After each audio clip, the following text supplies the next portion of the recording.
Hello everyone, I'm here again with another video of trigonometric questions.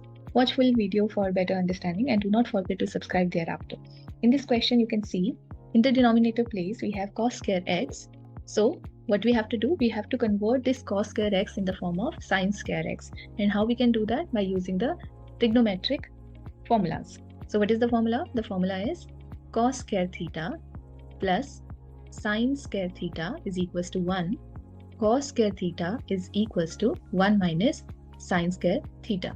So in place of cos square x, we have to write 1 minus sin square x.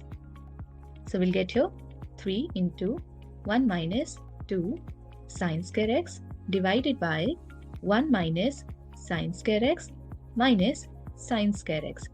This is sin square x, this is sin square x. We'll add them together. 1 minus 2 sin square x divided by 1 minus 2 sin square x. We can cancel these two and the answer is equals to 3. So this question shows that if you remember the trigonometric formulas, it is easy to solve such questions. So for your reference, I have already shared a link in the description box.